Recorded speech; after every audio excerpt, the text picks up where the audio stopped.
How did you know it's my birthday? You guys are the best. Not really. Oh, it's perfect.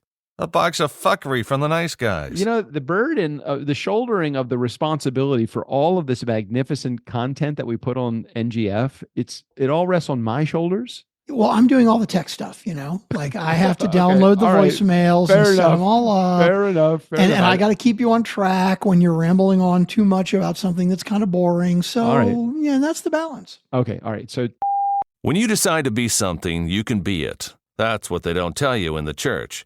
When I was your age, they would say we could become cops or criminals. Today, what I'm saying is this. When you're facing the nice guys on business, what's the difference? Most days, they take their meds. This is not one of those days. Welcome to Fuckery with the Nice Guys. No interviews, no business content. Just your two favorite slack-jawed mouth breathers ranting about whatever. Now, strap yourselves in for Nice Guys Fuckery with the kings of fuckery, Doug Sandler and Strickland Bonner. Gotta hit all the buttons. Hit all the buttons. Yeah, you don't even hear me until, nothing of this is being recorded. You hear nothing that I'm saying until I hit, okay, I'm fine with it being recorded.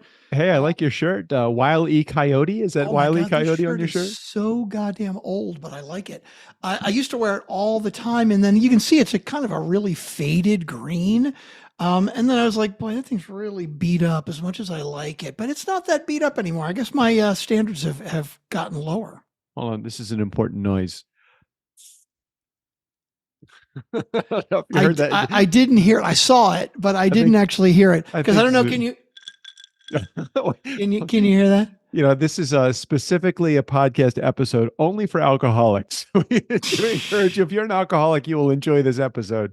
Okay, now this is interesting. So I just opened up my Shore app. Are we recording? Is this going? Mm-hmm. Okay. And by the way, I have it on good authority. We may have a new voicemail that was just left within the last half hour. I got it. And as soon as I got it, I sent it to you. I just bypassed Ashley. Dude. I bypassed the boss. I love it. Right to you. Okay. So you've got your Shore Motif software, right? That is correct. By the way, if you're listening to this and you don't care about technology or podcast microphones, just tune out. Just hear the theme from Ipanema, the girl from Ipanema music. Okay, go ahead.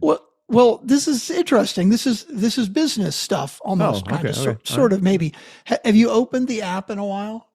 I'm opening it right now. Yeah, open it right now and let me know and show me what it says. Shore Plus Motif. It's got version 1.5.3.553 is the version, and now it's in mic setup mode. Okay, it's now all to my predetermined settings that I left, and I lock it. So it's interesting. Right now. Okay, now, so you didn't get a thing that said, we're ending support for Shore Plus Motif Desktop. Yes, get Motif. In other words, they got new software, right? Oh, well, it's funny. As soon as you said that, a little window popped up. It said, a new version is ready for installation. But a new version of Motif, because this is saying, hey, we're not supporting this anymore, so get Motif Mix. Not like an updated, it's like a new version. So at least last time I did this, I went, okay, yes, get Motif Mix. And I click on it. Yeah. And I see this window from Shore that says Motif Mix Beta. So basically it's still in beta. Like, why are you yelling at me that you're not going to support the app I have installed when the one to replace it hasn't even got a full fucking version released yet? Is this a technology guy that's being a little bitchy moany crybaby? Because if I saw beta, to me it just means, hey, it's new and you're one of the test samples. I'm like, oh cool, I'm part of a test. I'm part of a case study. I'm important enough to be part of helping make decisions for sure. And you're looking at like, why the fuck are you sending me this? I'm special. Okay, so well, I'm gonna now I gotta fucking fill out my name and all. If you hit the quit and install, does it completely crap out your microphone though? No, it's locked. I'm all good. It doesn't matter. I'm sorry. I'm just being whiny. I've had a whiny, weird, fucking bitchy day. That's why I poured myself a big glass of fucking Fireball because I'm like, God damn! If I don't get a drink, it's just gonna be like bitch fest today, and I don't want that. Seriously, everybody, that was like 16 ounces of Fireball in Strickland's glass. He held that up, and I'm like, that is a big glass. Oh yeah, you'd be on the floor if you drank this. I know, totally. Normally, how many shots? How many shots? That's got to be at least 5 shots.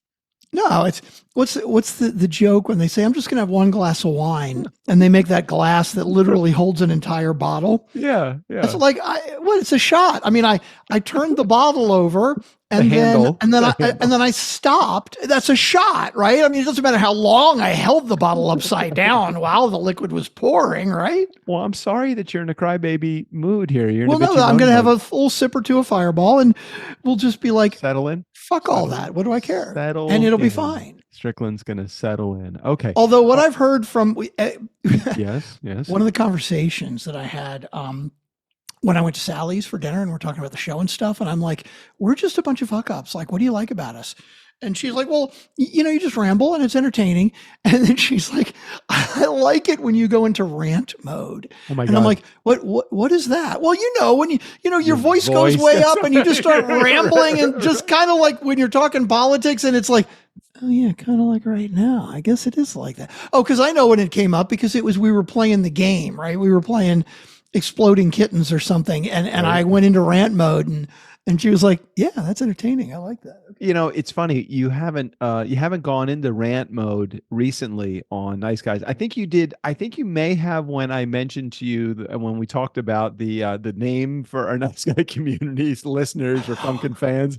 I think that was, I don't even think you went to rant mode, but I'll tell you what really turns Strickland into rant mode for those in our community. But what was funny, just to back up a minute, what was so funny about when I did kind of go into rant mode, I was going into rant mode because I was upset thinking to myself, you believe that I ignored you because this was like the multiple time that you told me. Yes. And I was upset because like, dude, if you had told me, I'd remember. And of course we put it out to the community and fucking Jared was like, oh, hell yes. He's mentioned it before. And I'm like, fuck, I'm an idiot. I'm sorry. So totally on me. And I admit when I'm wrong. I was totally wrong. If it made for good entertainment, then completely the payoff was totally there.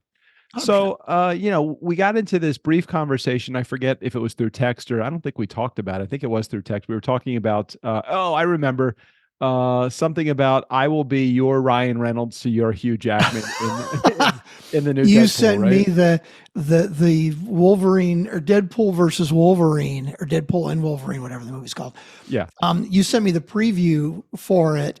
And it's so funny. But it was funny because it wasn't even like a regular preview. It was sort of one of these, Hugh Jackman and Ryan Reynolds, like, hey dude, how you doing? Kind of thing. And then they played clips.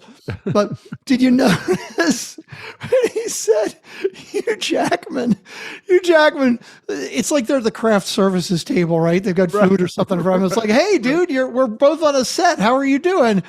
Hey, I've got something for you. And he hands an envelope to Ryan Reynolds and Ryan Reynolds is like, Tony Award bribe? What is this? And he's like, oh no, wrong envelope.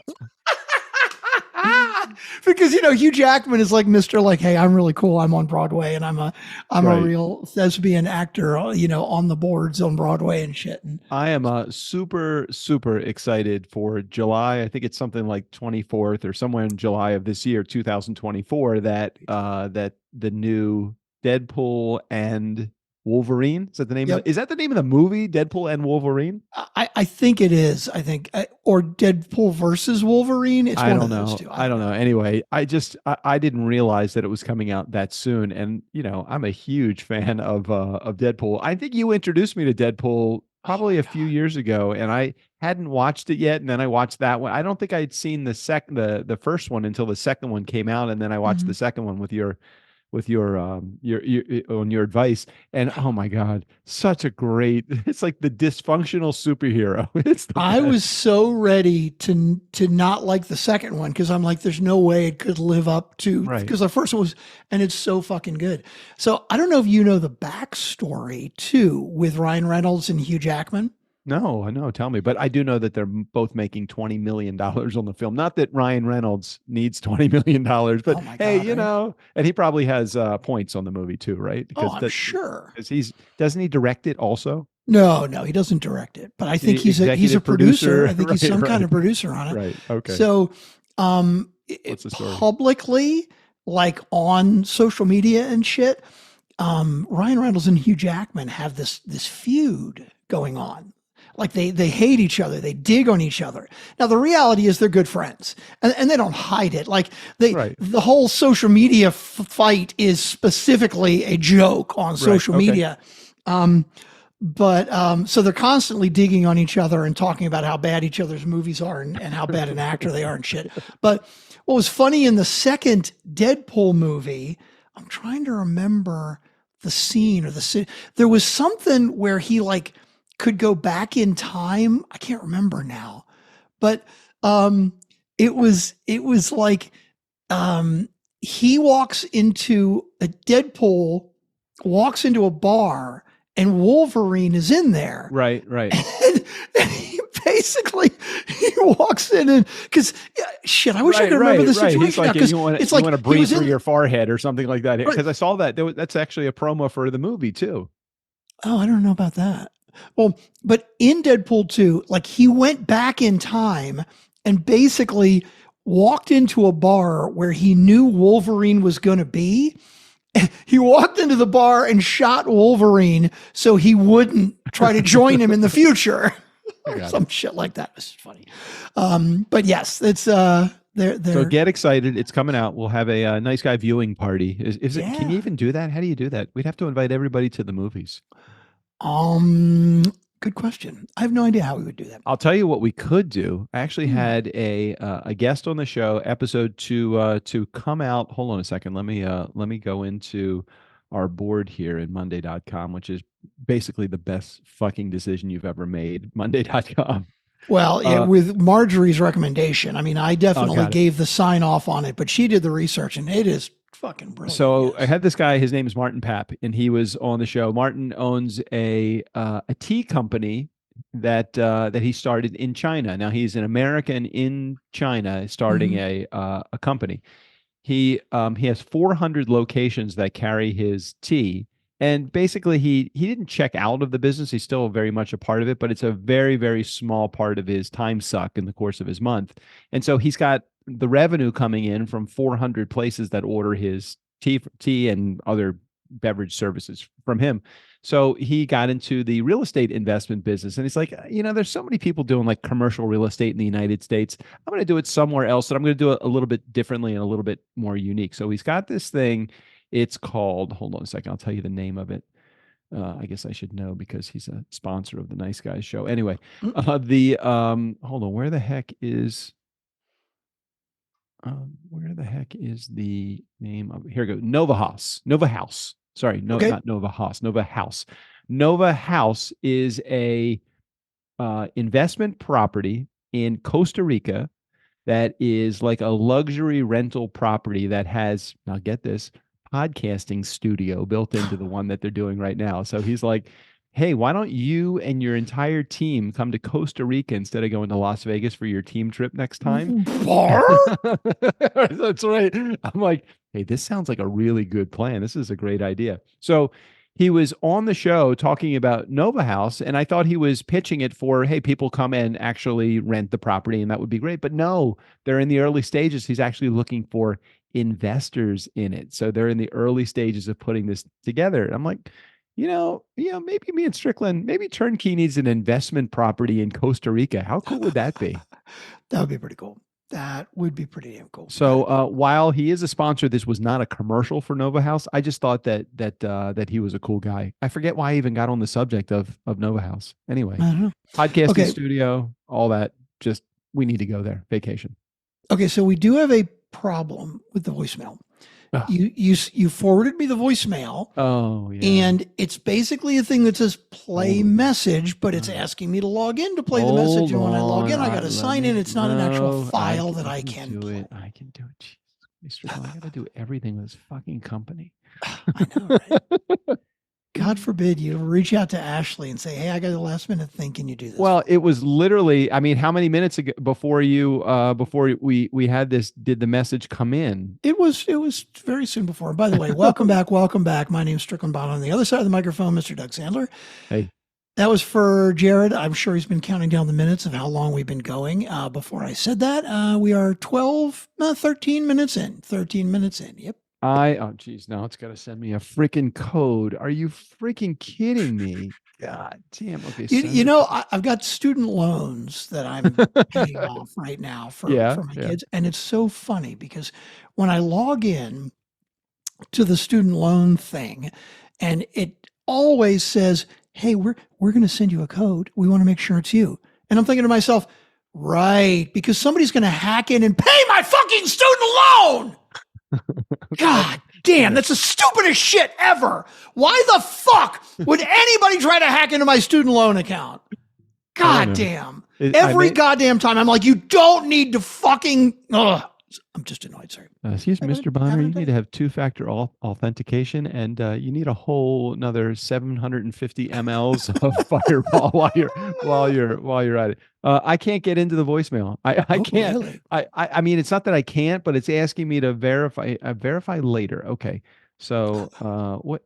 Okay, I'm done. I'm done that. Okay. Will it go? Okay, it's doing it. It's going. Oh, okay.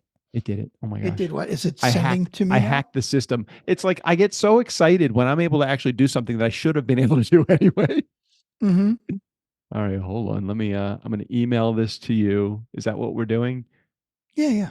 Okay, let me send this to you. Let me just drop it in here. Okay, it's a very short voicemail, it looks like. Okay. Well, it does actually have the text of it here. Oh, I didn't read any of that. And it looks pretty short. And there's apparently an F-bomb in it because it was translated, with an F star. Dots. A lot of dots. Okay, I just sent it to you. It's amazing the things that Ashley can do without like a second like thought or hesitation, and that I can't do at all anymore. Yeah, pretty much. Yeah. I actually, we have really successfully been able to manage, working ourselves out of a job. I know. I love that. So between Ashley and this amazing turnkey team that we have, God, love them. Agreed. I love them. I love everybody. 100%. Best team. 100%. Okay. But we worked for it. I got a bunch of subjects that I want to talk about. I don't even know where to start. Well, okay, I can take two of them off of my list. One of them is Deadpool and Hugh Jackman, so I can take that off, right? Mm-hmm. Mm-hmm. Okay, the second thing I want to talk about, unless you have a bunch of things that you want to talk about or nothing. When was the last time I actually came to one of these with a plan and a list? The burden of the shouldering of the responsibility for all of this magnificent content that we put on NGF, it all rests on my shoulders. Well, I'm doing all the tech stuff, like I have to download the voicemails and set them all up. Fair enough. And I got to keep you on track when you're rambling on too much about something that's kind of boring. So yeah, that's the balance. Okay. All right. So two things I want to talk about, two subjects, and you got some drinking to do.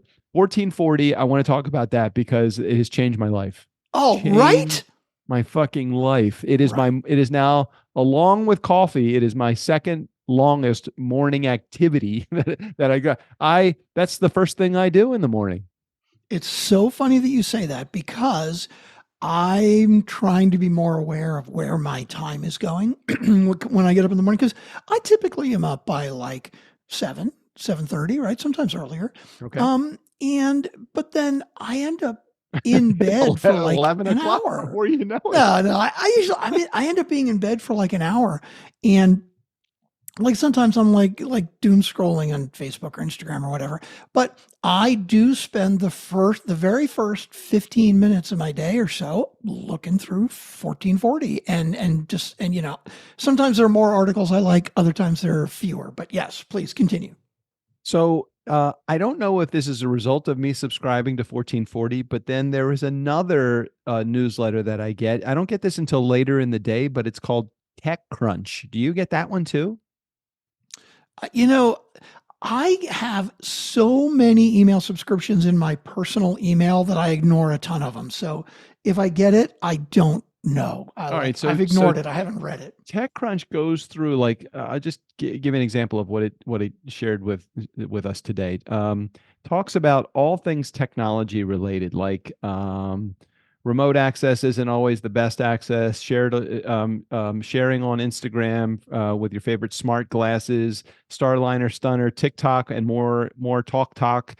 Just subjects that I am really very interested in. Like it had, I think today, can't remember if this was today that this had, but I saw something that was talking about uh, podfluencers. I don't know if you know what a podfluencer is, A but podcast influencer? yeah, I don't right. know. But a podcast influencer. So I was like checking out all the stuff. Hold on, let me go back to my inbox again and find it. You know what? No, this is again, this is all happened after I subscribed to 1440. So 1440, TechCrunch, and then Podcast Tonight. That is another newsletter that somehow somebody either subscribed for me because I don't know from Podcast Tonight, but I was reading this article in Podcast Tonight about podfluencers and the people that hold on, let me see if I can find the article because there is. Yeah, I'm not subscribed to that one. So Hold on, I don't get it. let me find out what podfluencers are. I can't find anything. You know, I got so many windows open right now.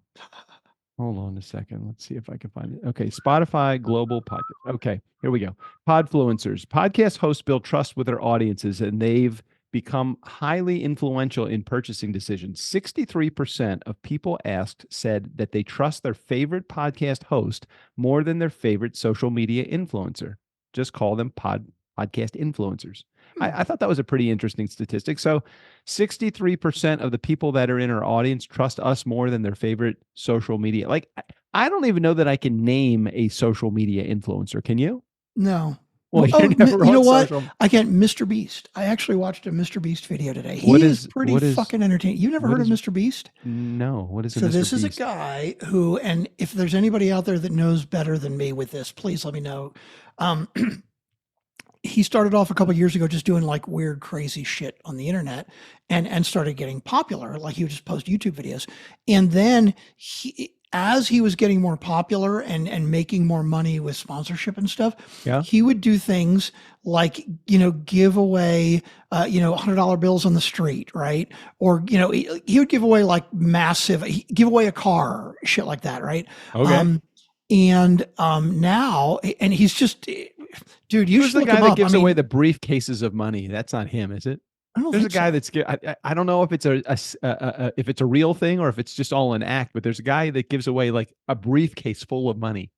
Well, this guy does like really creative shit, right? Like the video that I happened to see today, he took two people. Actually, the last one that I saw, he took a guy and put him in a grocery store, an abandoned grocery store, right? Okay. All right. So he's got no food in the grocery store. No, there's food in there. So he's got all the food he wants and he can cook whatever he wants. And every day that he stays there, he gets, I think it was $10,000. Why couldn't he stay there for as long as he needed to? Because there's food in there. What else do you need other than food? What else do you need? Here was the deal. So he had to each day spend $10,000 in groceries. What? So basically he would have to find stuff on the shelf. Yeah, I got you. That added up to at least $10,000. Maybe it was $1,000 a day. I don't remember. I okay, moved all right. decimal place, but it was a significant amount of money, right? Do what with it? And basically every day he would put together amount of groceries that was at least $1,000 or whatever the amount of money he was whatever getting. it was, I got it. They would check it out and they would take that out of the store. Okay. Oh, it's not an abandoned grocery store, meaning it just is a grocery store that no one was using. He rented or bought out the grocery store. He bought a fully stocked grocery store. Yes. That's pretty good. It's like renting a property and it's already furnished, except this is much better than that. Right. Okay. But so first of all, the guy needs to figure out each day let's call it $1,000 because maybe 10,000 was wrong.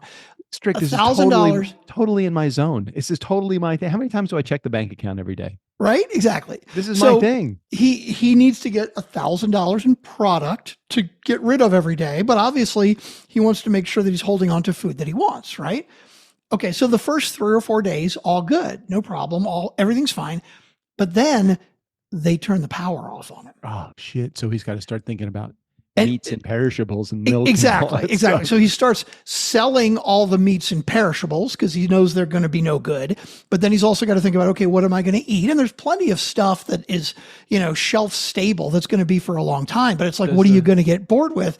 Does the grocery store have like an employee kitchen that has a microwave or a stove at least, or no? It doesn't have. Can he heat his food? I can't remember now because I saw this one a couple of months ago. Okay, anyway, keep going. I got all sorts of ideas. Basically, how long can you last all by yourself? And then he would throw little things in, like as you go along. But the one I saw today, he took 2 people who had never met each other and said, if you can stay in this sealed thing, and it's big, it's not like a little box, right? Right. If you can stay in this room that we've got for you for 100 days, yes, we're giving you $500,000 to split between the 2 of you. Okay, $250,000, which after taxes is probably close to $150,000 or something like that. Oh hell yeah! For 100 days. Yeah.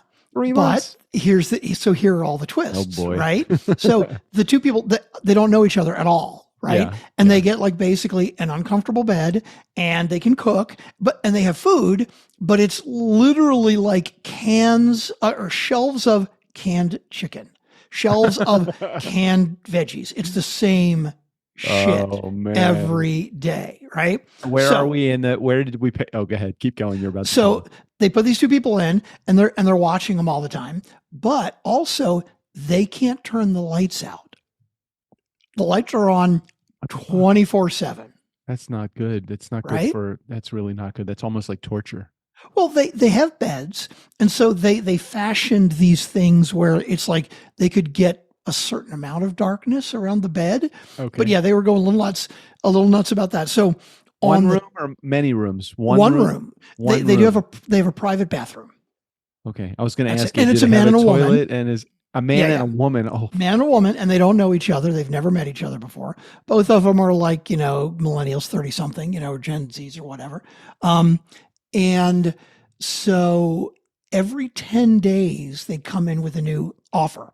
So the first like 10 a new days, offer, like you can exit for $10,000 if you do it right now. Well, they can exit anytime they want. Like they can open a door and there's a red line. If they cross the red line, all the money's gone. They lose everything for both of them. If one of them crosses the line, they both lose all the money, right? Okay. So on the 10th day, they're like, hey, we're gonna make you an offer. You can have these super comfortable sleep number beds, right? And we will give you iPads so you can turn the lights on and off whenever you want. But it'll cost you $10,000 each. Period. 10,000 a day or 10,000? 10,000 each. Well, okay. If that, I would do the 10 grand because I have a more comfortable bed and I have the ability to sleep when I want to sleep. I agree. They turned it down. They didn't do it.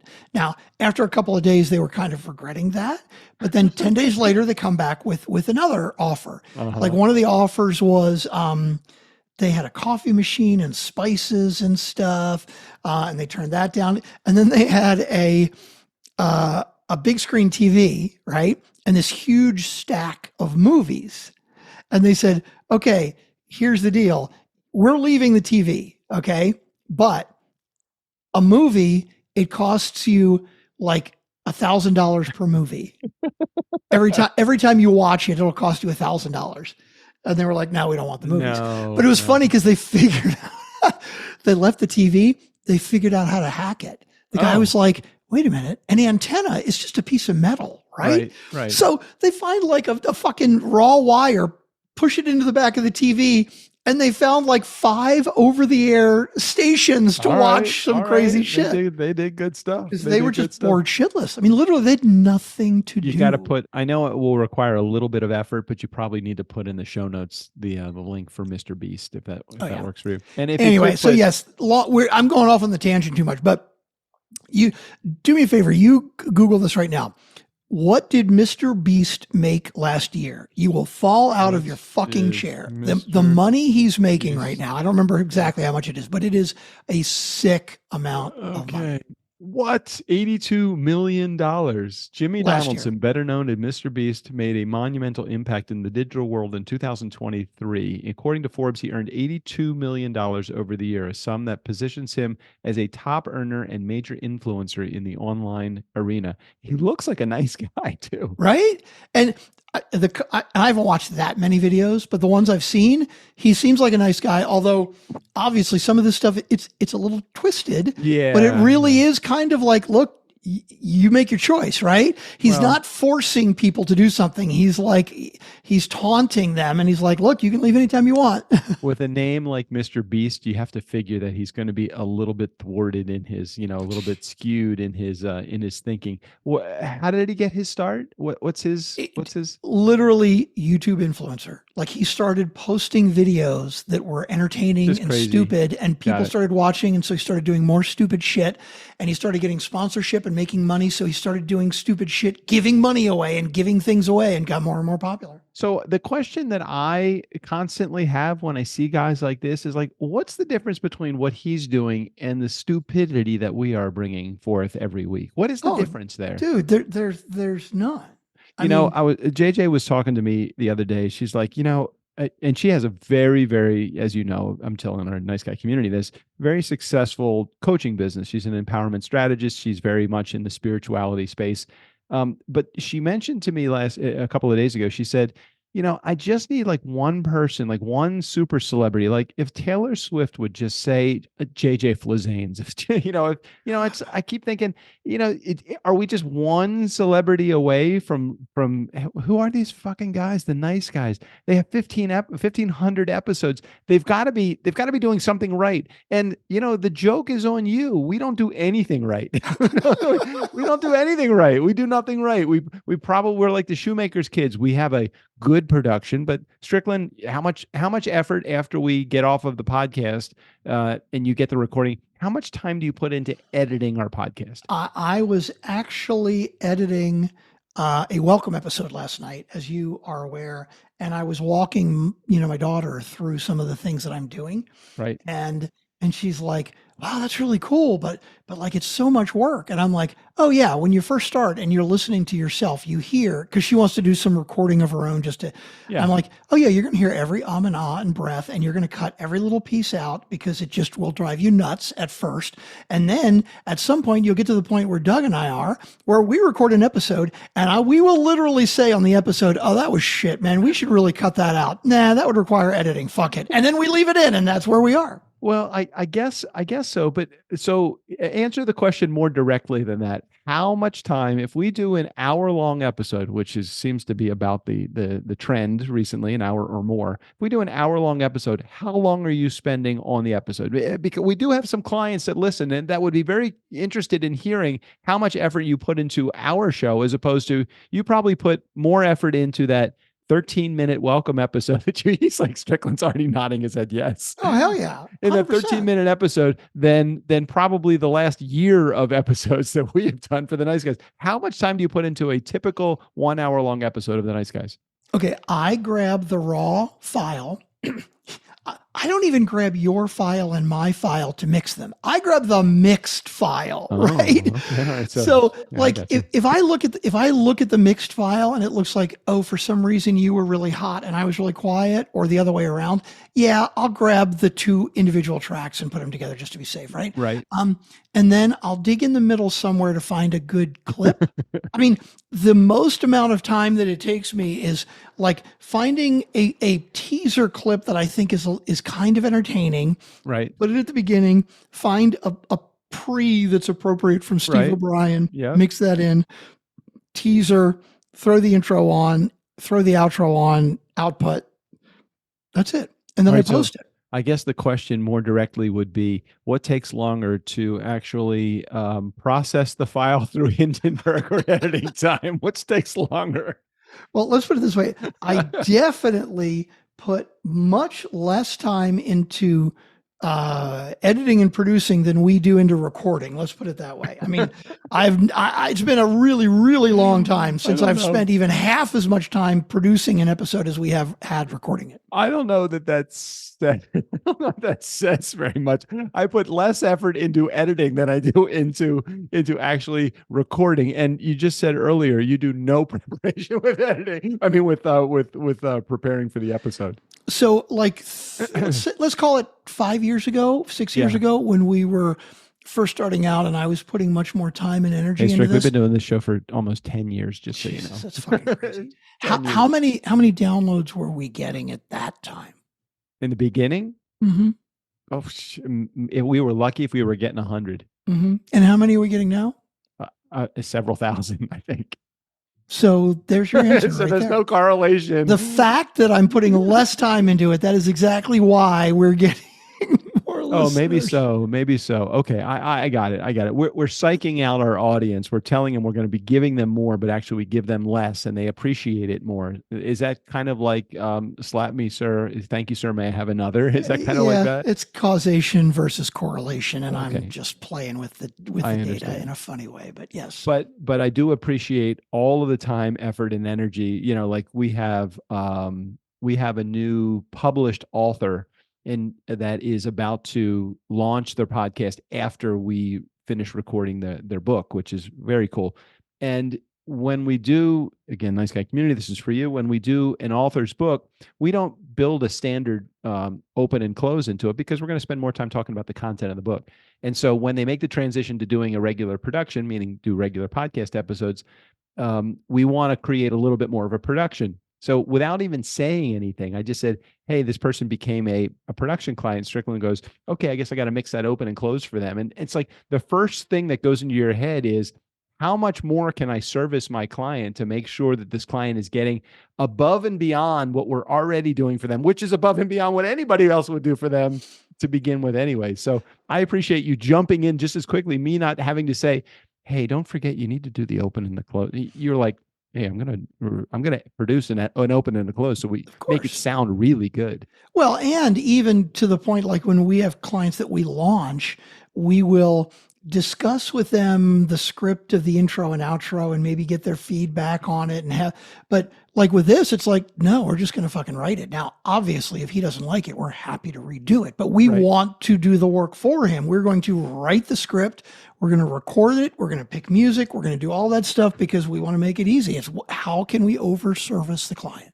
That seems to be the theme of the day with all turnkey clients. And it seems to be the thing that the biggest reason why we win over any other show that has come from another production company. Like I think about, and I'll even say his name because I know he doesn't listen to our show, and I know that he knows that this is not his strong suit. Tom from our hosting company, Monetize. It's like, how long does it take to actually return an email or a voicemail or any support request? It just takes a really long time. So we kind of have to do all of the customer service and support. We don't let our clients deal with our hosting source, because I think that would be the end of us as a production company if that was the case. Well, we have one specific client who shall remain unnamed, who this person had a podcast for about a year and went through 2 other production companies before she came to us. Right. And basically, yes. I don't know if she fired them or they fired her, but basically, I understand. My power's blinking. What's up with that? She's been a client of ours now for at least 6 months, maybe 5 or 6 months. And is she a bit more work than a normal client? Yep. But are we servicing the hell out of her? Yes, God. We fucking well are, because as long as She is a client of ours. And until we make the decision that we want to fire her, and I'm nowhere near there right now, You were in the nowhere beginning. near there. You were in the beginning. I was halfway there in the beginning, but I have settled down.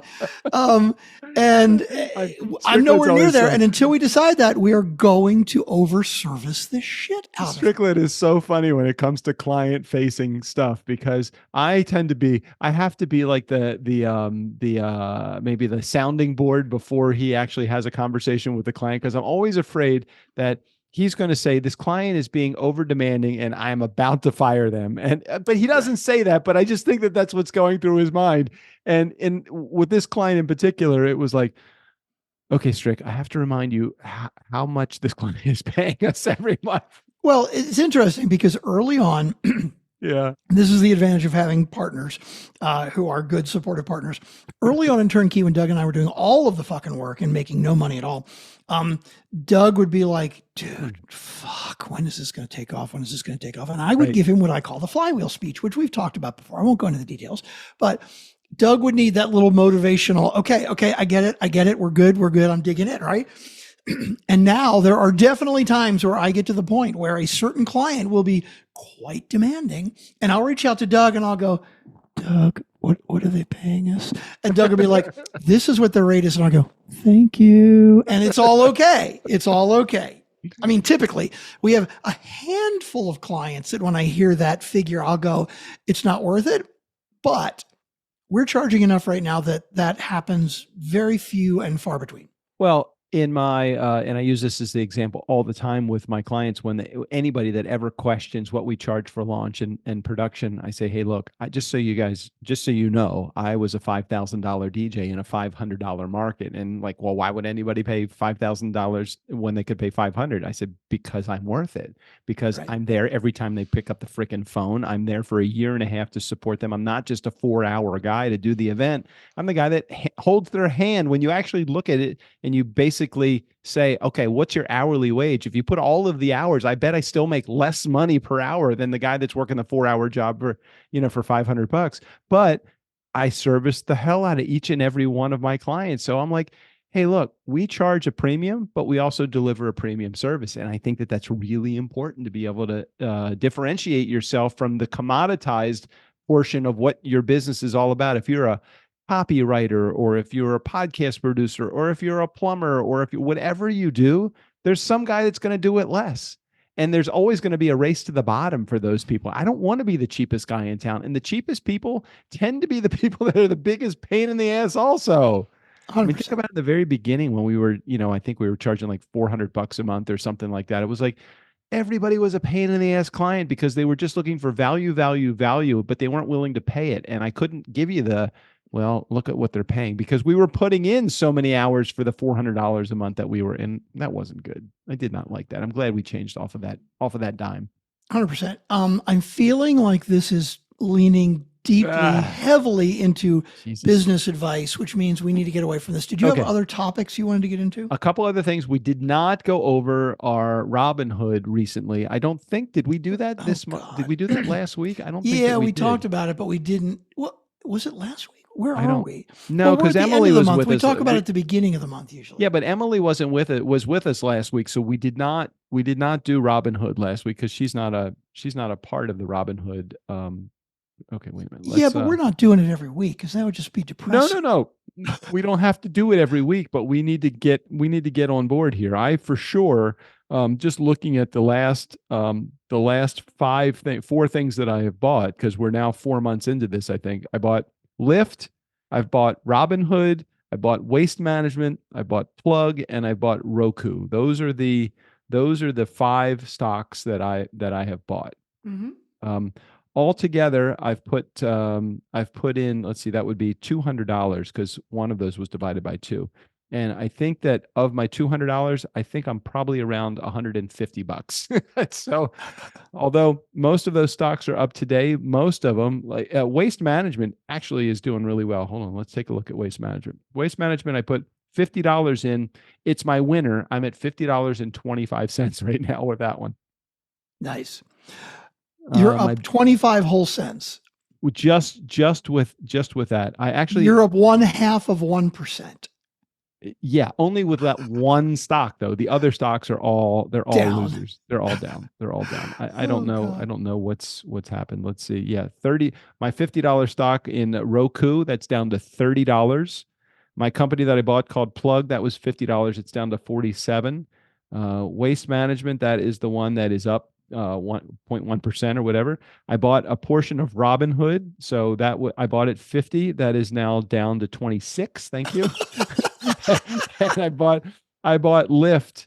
I bought Lyft at 50, and that is down to 22. So I feel like I haven't really done a really good job with my investment strategy. I don't feel so bad after hearing what you're doing, because I bought Chubb, which is Yeah. actually an insurance company. It Yeah. sounds kind of dirty, Sounds like but it's that's actually an solid. insurance company. Solid. Yeah, well, I invested $50, and my investment right now is worth $49.90. So Hey, I'm that's not basically bad. even. Yeah, that's even. Okay. Nvidia. Okay. Yeah. Yeah. I invested $50 in Nvidia. It's worth $62.14. So that was a good investment. I'm up 24%. Actually, that's good. Wow, that's really good. Remember Pixelworks, my Yeah. penny stock? Yeah. Uh-huh. It is worth $49.68. Wow, you're back up. No, the problem is I put $100 into that Oh, one. you did it for 2 months in a So row. it's worth half of what I put into it. Oh, Jesus. I'm down 50% with Pixelworks. It's not so good. Yeah. Yeah, I'd be great if I hadn't screwed up with Pixelworks. But my big winner in my entire portfolio, believe it or not, is Bitcoin. My Bitcoin is up 151% in the last year. So I'm doing really good. I'm doing really good in Bitcoin. All the rest of my stocks, if it wasn't for Bitcoin, if it wasn't for cryptocurrency, then my entire portfolio would be for shit. Which goes to prove again the same theme is that, stick to your zone of genius, and mine is definitely in servicing clients and is not in financial advice. Oh my God, 100% me too. Okay, that was the Robinhood update for you. Now, let's see. You know what, Strickland? That was all of my topics that I had. I have no more. No more. So we do have how many voicemails, including the last one that I sent you? Well, we have 5 now. Let me share my screen, except that you've disabled screen sharing, so we can't. I didn't disable it. You never gave it to me. Enabled it. Right, Thank you for clarifying that. It's very important because the way you said it makes it sound like I've cut you off. Took it away. I took it away. No, I never. No, you gave want to it make to it you. very clear. No, I just told you to fuck yourself before I even told you to fuck yourself. That's what you're saying. Oh, hey, interesting situation. So, my buddy Michael Neely, you know Michael, right? Of course. You know Michael. Mhm. So Michael's son, Tristan, was given a BMW 535i. What? Okay. So let me temper this a little bit. Was given a BMW that is a 2008 and given to him in 2023. So given a 15-year-old car by a girlfriend's dad who is wealthy, didn't need the car anymore, and was helping Tristan out. Mhm. Tristan basically blew up the car. I don't know what he did, but the car doesn't run right now. So But it did when he got it. Oh yeah, it did when he got it, but it didn't run really well. There was some problems, and that's partly why the guy was getting rid of it. He said, "Hey, Tristan, the car's got some problems, but you can have it if you want to get the problems fixed. I'm giving you the BMW. It's a 2008 535i." And I'm like, "Okay, that's a pretty cool car." And I was like, "Oh, that's good. That's good. So just take it into a shop, get him to do the work, and that'll be that's for an adult. That's like the reasonable thing to do. For a kid, it's like, no, it drives. I'm just gonna keep driving it until it dies." So Michael called me the other day, and he's been like dealing with insurance with this car and the registration. He's like, "Fuck it, I'm just done with this car. What can I do with it?" And I said, "Okay, I'll come and get it. I'll tow it to my house, and I will fix it if you're donating the car," because he was going to donate it. He says, "How can I donate?" I said, "You can donate it to me. I'll figure out what's wrong with it, and that'll be that." So tomorrow I'm going up to Santa Barbara to pick up my free BMW 535i. I'm excited to have this car. I don't know if it's stick or automatic. I saw some pictures. The outside's in really good shape. I have no idea what's wrong with the car. So my friend and neighbor, his name is Daniel. He's in the car business. So I'm like, "Daniel, I'm going to go and get this car. I will bring it down here. We'll tow it down here. So it's about a 60-mile tow or a 50-mile tow. We'll tow the car to the house. We'll put whatever money into it, and then that we need to get it running, and then we'll sell it or we'll rent it or do whatever you want to do with it. Would you be open to partnering with me on this?" He's like, "Hell yeah, I'll do that." Nice. So I'm going to pick up my free BMW tomorrow. I'm excited about this. Okay, so I know very little about cars, right? Yeah. Yeah. Obviously you've been cutting your teeth on your 64 Mustang and your pickup truck. How different is a 2003, 2008. 5 Series BMW from what you've been doing? It's extremely different. It's nothing alike. It doesn't have a combustion engine. It's got a fuel injection, so there's no internal combustion. There's no carburetor. It's got all vacuum, vacuum lines through it, as opposed to naturally aspirated action. It's got everything that is not on the Mustang or the truck is on this BMW, and it's got the most important thing it has that the others don't. It's got a computer. So it's like, I don't know anything on this car. So everything that you just said, right up to computer, I heard wah, wah, wah, wah, wah, wah, computer, wah, wah, wah, wah, wah. That's what I heard. So for me, I don't know. It's like, what better an opportunity to practice on something than a car that's free? Good point. Yeah. So I like it. So I'm going to register it, but I'm going to register it as a non-functioning vehicle.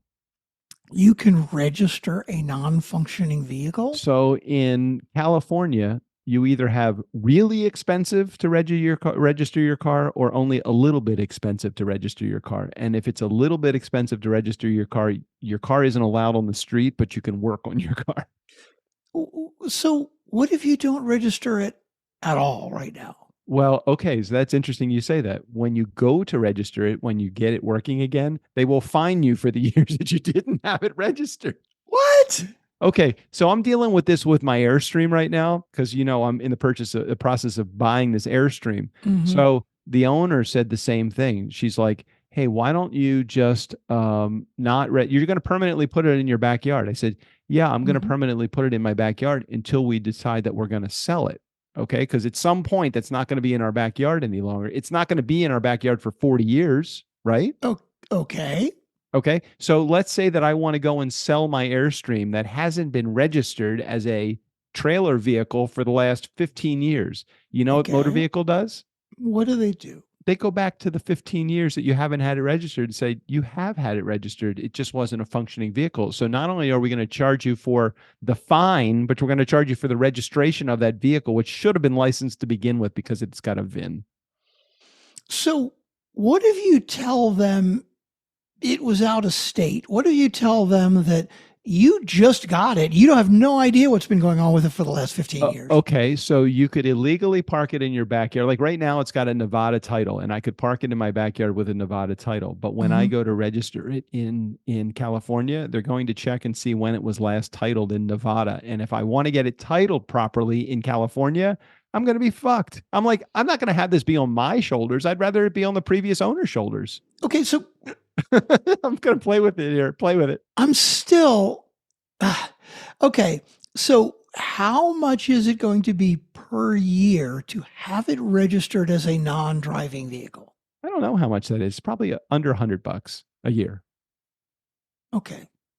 And to register it as a driving car, it would cost me about $200 a year. $225 actually, I think, is what the registering your car in California costs per year. I guess that's not bad. Any idea what the fine would be if you didn't? I don't know. I don't know. It's funny you say that. It's like the whole, remember Obamacare? Mm-hmm. You had to have health insurance. If you didn't have health insurance, you'd get fined. But the premium of health insurance is like $1,000 a month for an individual. Well, I'll pay the fine because the fine was less than the premium itself. I didn't do that, but some people that I know, maybe one that I live with, chose to go that route. I'm like, fuck no, because if there's an emergency, I have to go to the hospital. Whatever, you go into the hospital for one day, it's $15,000 probably. Like, I'm never going to deal with that. I'd rather just pay the premium. Anyhow, I don't know what the fine is, but I'm very interested in figuring out at some point what the fine, after all this is said and done, and I do it properly, I will figure out what the fine would have been had I done it wrong. It's just funny. You're just so straight laced. My first thought would be, fuck it. I'll deal with it in 10 years or 15 years when I sell it. Oh, And my if I got to pay a God. fine, I'll just talk my way out of it. And if I can't talk my way out of it, I'll decide if it's worth it to pay the fine or not. And if it's not, then Yeah, I'll figure I something else guess. out. I'm so pragmatic. I just don't want to have to deal with the bullshit later. I'd rather deal with the bullshit now because the Mm. bullshit now, I'm on the right side of the equation. The bullshit later, I got to deal with. Yeah, I could probably talk my way out of it or not, or make it let's say I sell it and I hadn't had it registered. I'm just like, fuck it. I'm selling it as is. If you want this is how much it's going to cost you. But then you're a dick in the negotiation process. I don't have a lot of leverage as a dick. I'd much rather have a leverage as the nice guy. To each his own. Any other topics we have for No, today? I have gone through all of my topics. Okay, so that means it's time to get to the voicemails. Yes. Wow. Okay, so we're literally just 56 minutes in, and we're now getting into the voicemails. So this is Mhm. this is good. We're doing good. We're an hour in. We're starting voicemails now. Perfect. Oops, wrong drop. I checked everything and I got the music right. Like you heard that, right? I did. You see, I got all of the sound stuff right, and then it was the wrong drop. So Hey, let's try Strick, that that's again. fine. You'll just edit that out later. I'll edit it later. Fuck it. Whatever. See earlier footnote. We got a voicemail from Jared. I said a voicemail from Jared. You know a voicemail from Jared. Nobody else will call. We got a voicemail from Jared. Screw the rest of y'all. I think the deeper that we get into voicemail from Jared, screw the rest of y'all. I really do think I'm wondering if it's almost time to remake to rehire those guys to just say voicemail from Jared. We're looking forward to hearing from the rest of y'all or something like that. That's a good idea. So what you're trying to say is we don't need a whole new song. We just need a slight variation on this one so it's not so negative to fuck everybody else except Jared. Yes, and I'm just concerned that we're just kind of. Do people listen to that theme song? The new listeners, for those that are new Nice Guy community members, as you're listening to that theme song, are you offended by? Are you listening to the words? That would be number one. If you are listening to the words, do the words screw the rest of y'all? And then we get voicemails from Emily and Erica and Sean and everybody else, Sally, everybody else other than Jared.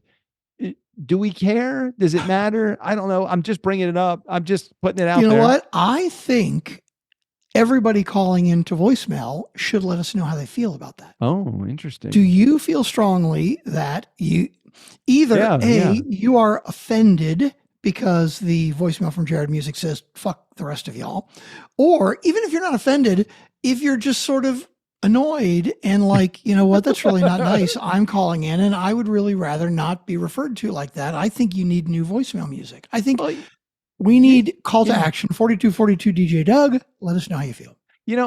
You are correct. And God love us. This is a democracy, at least until November of this year. It's a democracy. Why not?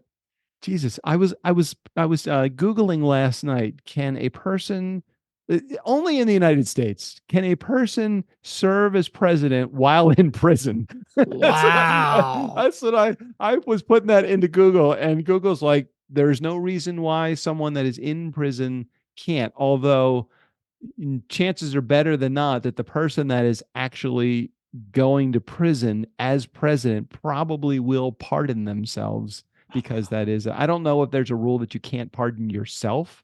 But there are also, one of the responses was chances are better that they would actually, what's it called when you delay the delay the trial? Well, I mean, that's what Trump is doing. No, not delay now. the trial, delay the prison's term. Like you're going to suspend it for like suspended sentence. Yeah. or you say, okay, I'm not going to do the sentence now, but when you're done with the term in office, then you'll do the sentence. Yeah. Which one of those would it possibly be? I'm thinking that he's going to be guilty, but he's never going to serve a second in jail. Never. I am very curious as to what's going to happen with this trial, because the Trump trial, the Stormy Daniels one, right? Well, this isn't even the big one. The big one, the one that's got actually more potential criminal, is the Georgia one, doesn't it? Yeah, but the Georgia one and the Florida case about the documents, neither one are going to happen before the election. Neither one are going to get started for the election. Got it. He has successfully delayed. Okay. But the active one that's wrapping up is, the prosecution put 19 witnesses on the stand, 19 witnesses, and the defense put out 2 witnesses. All right. One witness was a paralegal. Okay. So basically a peon in the Trump organization. And I don't know the details of what the paralegal, I mean, nobody's talking about it on the news because obviously it wasn't anything really that important. Right. I think the paralegal was confirming Right. like phone calls and emails and shit, whatever. But the other person that was, I don't remember the guy's name, but he was another like lawyer or fixer or something for Trump. And basically he pissed the judge off so much that this is the most the recent judge one cleared the fucking courtroom. Yeah. The judge cleared the courtroom, and then side-eyeing me. well, I don't know how they found this out, but they cleared the courtroom. Maybe it's part of the transcript or something. I don't know. But it was reported on later what the judge said to him when it was just the two of them, right? What did he And again, say? I don't know if it's like this was like snuck out, or if maybe like when nobody's in the courtroom, they still do the transcription, the stenographer's still going, and so they can read it.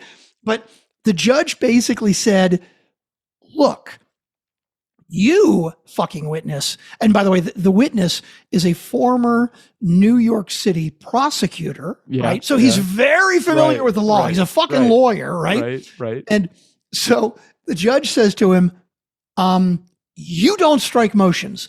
I do. Oh yeah, that's You're a fucking witness. You do not have the right to strike motions. You will not give me side eye. You will not fucking, like when I make a statement, you don't go, oh, geez, don't roll your eyes. You don't do any of that shit in my courtroom or I will fucking throw you in jail. And then when he said that, by the way, all F-bombs are Strickland's editorialization of that. that's my colorization of the I don't believe that the judge was actually what's going to telling him happen is we're going to get the fact checker in at the end of this episode and they're going to say, no, the judge didn't say any of that. Here's from the transcripts. Judge actually said. As soon as we hire a fact checker, right? Every episode it's going to be like, I've checked on it, and the judge he didn't say the F word. I mean, pretty much every week that's what I say. Whatever Strickland said, drop the F word, and then it's okay, and that's what they actually said. So he said all that, and then the guy says to him, "Can I speak now?" And the judge goes, "No, you cannot. This is not a conversation. This is me telling you what the fuck you will do and what the fuck you will not do." Again, the judge didn't say fuck, but I'm just like adding it for color. Okay. You will do whatever the fuck I tell you to do or not tell you to do, or you will be in jail. Do you understand? Yes, Your Honor. That was it. And then they brought everybody back. So out of the 2 witnesses that the defense brought, one of them is some kid that nobody even gives a shit what he said. And the other one pissed the judge off so fucking bad he had to clear the courtroom. I wonder what's going to happen. Don't know. Robert Costello. That's it. Thank you. Robert Costello is the guy. Sorry, I was trying to come up with the name. I had to Google it myself. Robert Costello. Costello. Robert Costello was specifically brought on to basically discredit Michael Cohen. Right. To basically say Michael Cohen's a liar and none of the shit that he's saying is true and it's bullshit. And he stole from the Trump organization. And it's so interesting because I was texting with Jared earlier about this, because if you tune in to like MSNBC or CNN or any of the liberal news, right? All of them are saying Michael Cohen was great. He did like 50 fucking hours on the stand and he was calm and he didn't get upset. And even during cross-examination, it was really bad. He did fine. He was terrific. Where you listen to Fox And Fox News is like, oh my God, Michael Cohen is such a fucking liar. And the Trump lawyers just completely exposed him for it. And I can't believe that they haven't even called a mistrial. It's all so fucking biased on both sides. So I think this is going to go to the jury probably next week. I think they're calling for that. Closing arguments, I believe, start Tuesday next week. And then it will go to the jury. And I'm super curious what's going to happen because, first of all, with a jury, you only need one person to go, you know what? I don't think so. Everything that I'm hearing, the evidence is pretty damning. What was interesting, I actually saw an article or read somewhere about one of the most important things is the jury instructions. All right. Right. And the jury instructions don't happen until after closing arguments, or maybe it's before closing arguments, but it's basically at the end. And for every trial, the judge can write jury instructions specifically for that trial. Now, when it's a generic trial, usually they don't. But in cases like this, the judge is going to make very specific things to tell the jury, like, okay, this and this and this and this and this, and you need to consider this way, and you need to consider that way. Go do your thing, right? And apparently, according to a bunch of lawyers, that's really, really important and could sway the outcome of the case. But first of all, I'm curious, like, one person could throw a wrench of the whole thing. It feels to me like they're going to go in there and it's going to be a revolving door. Like, yeah, he's fucking guilty.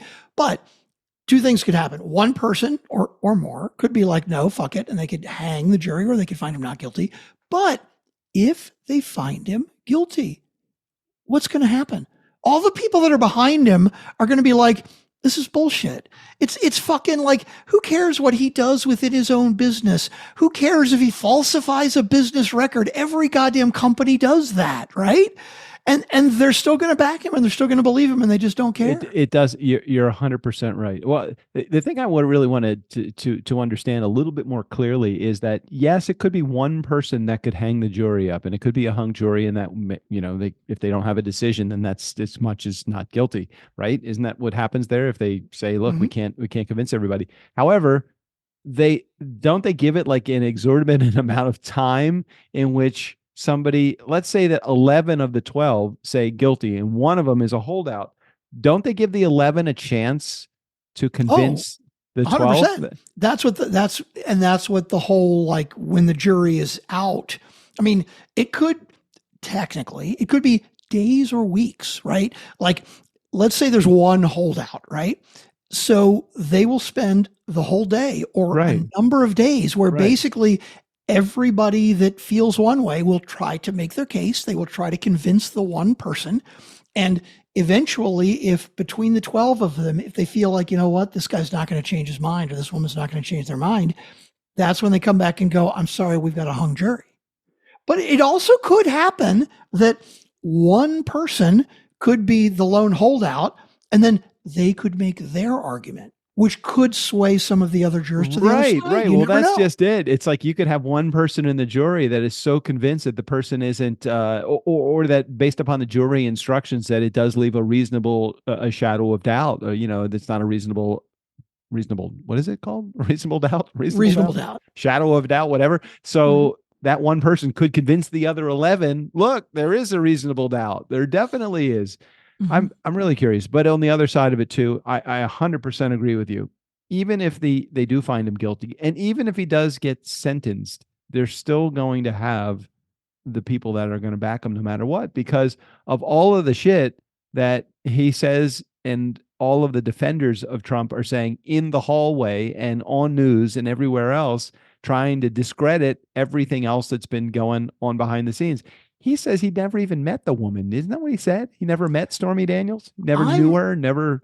Yeah, I'm super curious where they stand on that right now, because what I've been reading in like the blurbs, basically Trump's lawyers are saying, number one, Trump never met her. The affair never happened. Number two, if this did happen, this was really legal things. It wasn't a pullback. And third, if it happened and he was reimbursing Michael Cohen, it had nothing to do with the presidential campaign. He was really just trying to protect his reputation with his wife, that he didn't want to look bad in front of his wife. It really had nothing to do with trying to influence the election. So basically they're saying, hey, they never met. But if they did, it's such bullshit. It's so fucking ridiculous. It's totally ridiculous. All right. I know I got us hung up there. I'm ready to go on to our voicemails now. Okay, here we go. Hey, y'all, it's Sally, and I am just a few minutes into 1500 and already thrilled. I do definitely want to say, Emily, I have the same anxiety of being thirsty, and I thought I was the only weirdo on the planet who had that. So I just had to call before I forgot to say, yeah, me too. Bye. So Emily, there you go. You know what you need to do? Next year, when we go to Vegas, you have to join us, and maybe Sally will join us too. And then the two of you can go on a walk together down Fremont Street, and you can carry a water bottle with you. I don't know why in Emily and Sally's particular case, why they don't just have like a camel tank. You know, there's a tank that you can actually mount in your car where you could put fresh water in there, and you could always have water at your disposal. Now, I don't know how that works. A camel backpack where it's or carry a backpack all the time. I mean, have 7 bottles. It seems a little bit much. That's just me. Okay, voicemail number 2. Thank you, Sally. Hey, Doug, Jared here. So early on, you guys are talking, and Cat Pete on Doug's share, awesome. Wow, now I can't even remember if I introduced myself. Whatever, it doesn't fucking matter. You know by now. You mentioned, I still wanted to get to the topic. And Doug, you said you would spend $1,000 on a chair, but Apple doesn't make an office chair. I know it. If Apple made a fucking chair, it would probably be like 15 or 20 grand. True. So, that's true. I mean, seriously? $1,000? What the fuck? You can't even buy a fucking phone for $1,000. You think they're gonna make your ass comfortable for $1,000? Good point. Oh my gosh. Oh man, I had to get that off my chest. Wow. I see that. Trick, let him have it. Maybe you do in the episode. I didn't fucking listen. I had to stop it so I could call in. Holy shit, guys. Anyways, love the show. Congrats again on 1500. Glad it's in our hindsight because you really stepped up this up. Oh wait, no, you forgot it was the 1500th episode. Never mind. Anyways, guys, back to the same old. Appreciate you. Love the show. So I found an article. I looked up Apple Office Chair. Just to confirm that they didn't actually make one. But what I found was I found the company that makes office chairs for Apple, like what the Apple employees sit in. Oh, yeah, that's cool. How much do you think a chair, an office chair that an Apple employee sits in costs? Well, I'm going to go with the traditional, if they sat in a HUN chair, an HON chair, which is actually a really good office chair, I think you're going to spend $600 or $700 for an office chair. So I am going to go, and then I'm going to think that Apple buys at volume. So I'm going to say half of that. So I'm going to go, Apple spends $300 to $350 on each office chair. Now take a look at this screen that I'm bringing on here. Well, you got to. Do you see it? That's a Apple cool looking Park chair. Office chairs cost nearly $1,200 up. Why do you think your fucking iPhone costs so much? Because the guy that's designing it is sitting in a $1,200 chair. Dude, I gotta tell you though, for $1,200, okay, I look at my iPhone as a really good example. As you look at your what's that insignificant timepiece? Droid. Your droid. My droid. I said, what was my question used to be? Do you have an iPhone or something inferior? Right, exactly. Yeah. So how much time do you spend on your iPhone? So I'm not going to say that with the phone, but we can use a very similar example. How much time do you have your ass in your chair in the course of your day? Mm-hmm. But how about just answer that? Wait, don't a go. Lot. Don't rationalize. Dude, a lot. No, okay. A lot. So if there is 10 hours a day, probably 8 to 10 hours a day, more than you, probably. Yeah. Maybe so. If there's a $1,200 chair that I really like, I'm fucking buying it. It's just like, why do I buy my iMac? Why did I pay whatever $2,500 for this ridiculous computer with great power and speed and longevity and all the things? Because I spend so much of my day in front of it. So that being said, I'm sure there's rationalization why would you ever spend $1,200 when you can buy a perfectly good desk chair for $200? What would you say? I would say everything is cost versus benefit. Yeah. And if I were to sit in one of these $1,200 chairs for a day or 2 days, and at the end of the day, I was like, oh my fucking God, this is the best chair I've ever sat in, 100% I would make that investment. But I have sat in $300, $400, $600 chairs before. Yeah. And I don't feel that much of a difference. Now, maybe I didn't spend all day in it. Maybe it was the wrong $600 chair. Maybe the $1,200 chair is even fucking better than the $600 chair. But I need the proof. The fact that it costs $1,200 is not proof enough for me I agree that it will be that much more comfortable. No, I 100% agree. The fact that it's a $1,200 chair in a $300 market doesn't make it a better chair. It just means that some people will buy it just because Apple has it. I would look at it and say, if this is a fucking comfortable chair, like I have an avocado mattress, not made of avocados. It's the name of the brand. It's an avocado mattress. It's an organic mattress, and it's made from materials that don't have any off gases. So there's nothing detrimental to my health that is in the mattress itself. And we probably spent, I don't know, $3,000 for the mattress. Now, Jesus, fucking grand. That is a lot of money to spend on a mattress. And then I thought about it, and I'm like, okay, they have a, I think it's I forget what the guarantee is, a 60-day or 6-month or something like that guarantee. You sleep on it for 2 months, 3 months, 5 months, 6 months, whatever the guarantee is. If you don't like it, you send it back. If there's any problems, you send it back. No questions asked. I'm like, okay, that guarantee sold me on it, because there's only so much comfort that you can get when you're in the showroom laying on the avocado mattress trying to figure out, is this more comfortable than the $500 other mattress that I could have gotten? 100%. But I'm like, no. So you know what? We bought the $3,000 mattress, and you know what happened? We went into our guest room. We had to replace our mattress with the old mattress that was in there. Guess what I bought? Another avocado mattress for $2,000 for that one, because I want my guests to have the same experience that I've been having for the last couple of years, laying in this fucking ridiculous organic mattress. It is a cool mattress, and I would do it again and again and again. So let's clarify.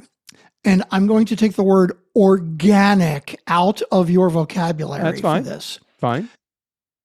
You would say, oh, by the way, what was the mattress you had before this one? Like a Sealy. Let's just call it your normal Sealy hotel, really good hotel mattress. Probably was $1,000, which is a lot to pay for a mattress too.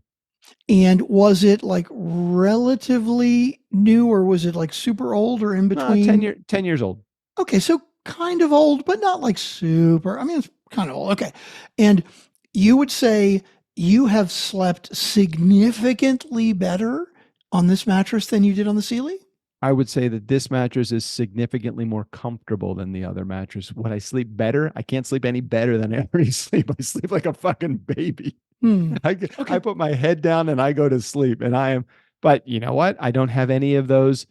The mattress is a little bit lumpy, or the mattress has kind of had a wear spot in it, or the mattress is like, oh man, I do smell some of the foam that's in the mattress. So have you, before you had this mattress, had you ever noticed a specific foam smell from mattress before?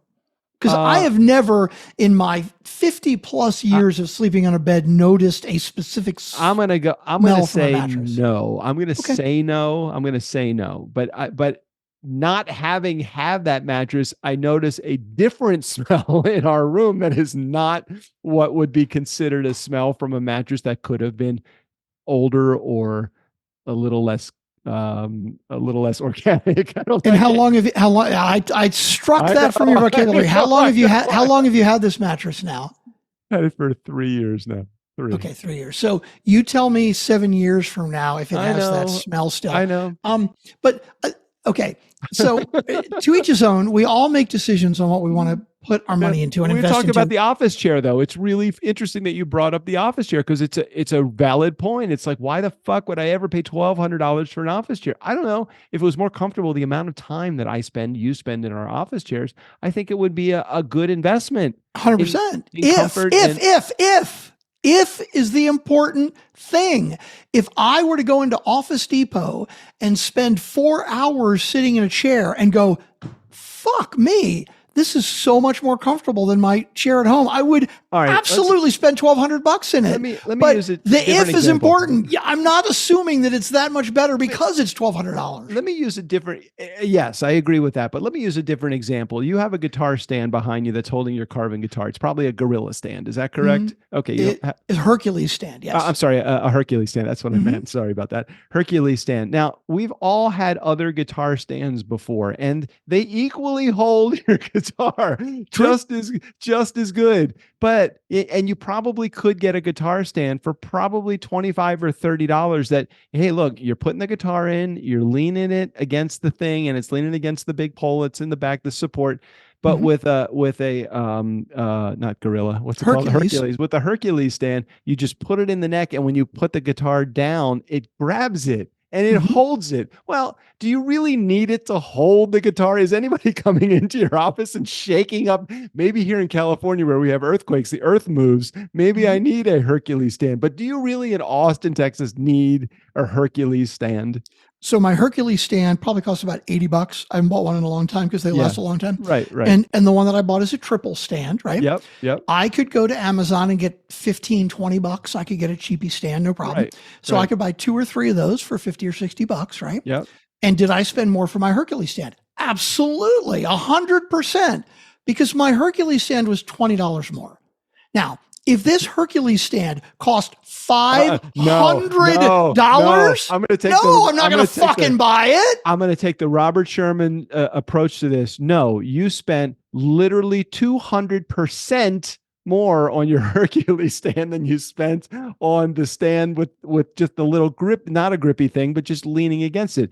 I spent 200% more on my mattress than I would have bought another mattress. When it comes to the dollars and cents, sure, I spent $2,000 more and I feel it was worth it. Would I have spent that? I would never fucking spent that on a Hercules stand. I'd get the cheapest thing I can. I'd keep it in the case and lean in the case up against the wall.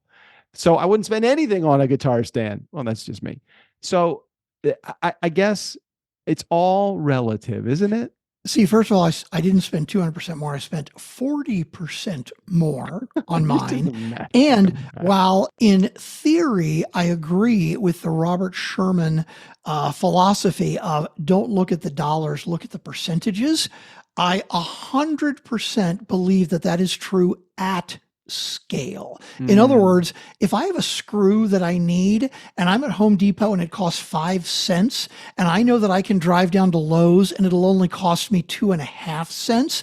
If it's a 20-minute drive to Lowe's, I'm not going to save 50% because I'm only going to save 2.5 cents. Now, if the thing that I'm buying at Home Depot costs $1,000 and I can get one for $500 at Lowe's, I'm going to take the 20 minutes and drive to Lowe's and get it for half the price. So I absolutely think that scale is important when it comes to percentages, but I also am just a big believer in like, what is the actual benefit? You talk about your super fast, ridiculous computer.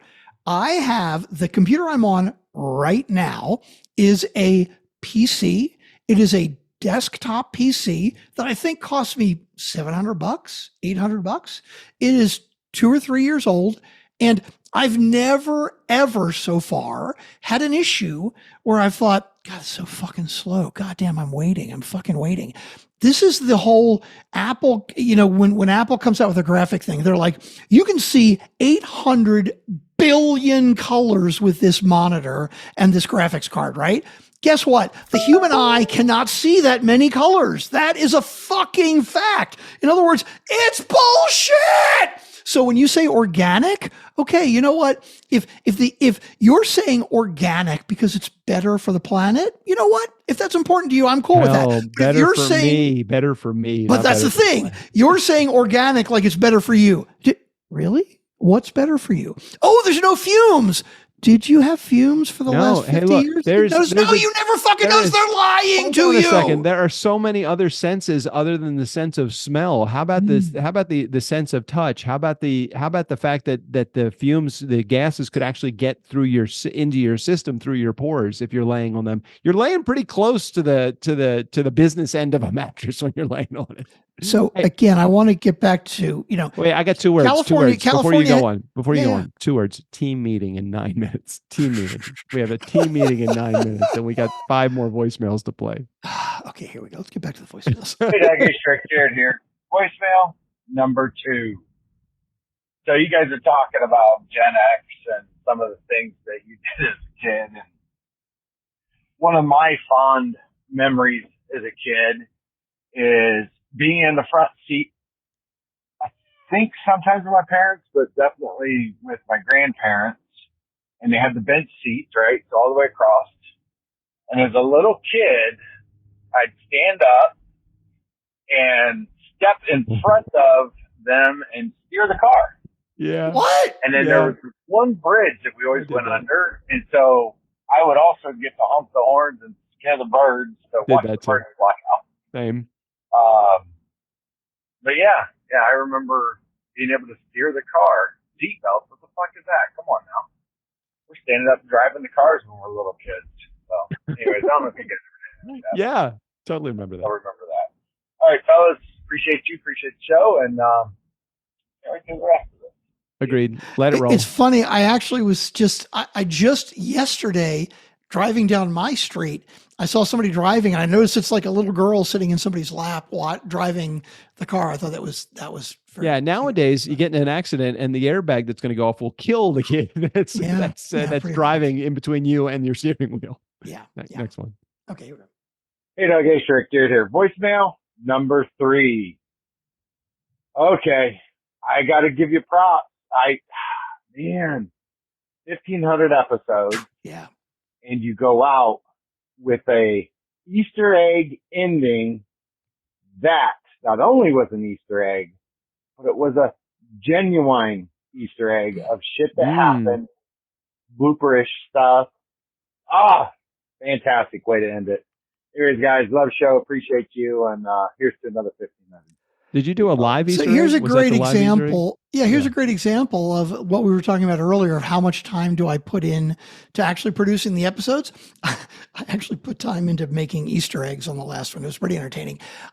For any of you listeners, any of you Funkin' fans who didn't get it last week for episode 1,500, I would go till about 4 minutes before the end and then listen and keep listening because there's a lot of good Easter eggs there. Because I actually put time into production because it was 1,500. You and I thought it was did? entertaining. So I got to go back and now. Now, I'm not going to tell you what it was because we only have 6 minutes. You'll have to go back and listen. All right, last voicemail. Let's do it, and then Okay, we're just going to head right out at the tail end of this. We're just going to say, unless it's like it better be a baller of a voicemail, because if it is, I'll have comments. If not, I'll just say, Steve O'Brien, take us out of here. So go ahead. Okay. Hey, fellas, it's Sally. I say fellas, but now Emily's on so much, maybe I just have to say, hey, y'all. Very true. I'm calling because episode 1,500 was so good, and I just cannot believe that I didn't wish you a happy episode 1,500. You are forgiven. I'm the worst. No. We love you. Not really. I'm not the worst. There are people worse than me, but I still am sad that I forgot to wish you a happy 1,500. So I'm doing a belated what did I say? A belated happy 1,500. I'm so glad that fuckery came into my life. It brings me a lot of joy. You guys are great. Love the show. Hope that you're having wonderful, beautiful days full of unexpected joy. I really do. Okay, bye. That was a nice message. Appreciate that. There is a lot of unexpected joy in our lives. And Sally, we appreciate you. Thank you for the well wishes. Hopefully we didn't guilt you into wishing us a happy 1500th episode. But if we did guilt you into it, sorry, not sorry. Sorry. We're not sorry. Not sorry. All right, let's get out of here. We got a lot to cover next week. I've already written down 7 more topics, and I got to listen to the Nice Guys on Business 1500th episode. You totally need to listen to the end of the 1500. Funkin' fans, anybody that listened last week and was hearing the music and was like, okay, we're done, you need to go back and listen to the Easter egg. Steve O'Brien, go ahead and take us out of here. For the Nice Guys on Business, I'm Steve O'Brien. Thanks for listening. Bartender, Doug here's going to have a Cosmo, and Strickland is going to have a Fireball on the rocks. Not the little glass. Yeah, the big one, the 24-ouncer. Oh, and they'd both like a little umbrella. Just give me the bottle and charge them as much as you can.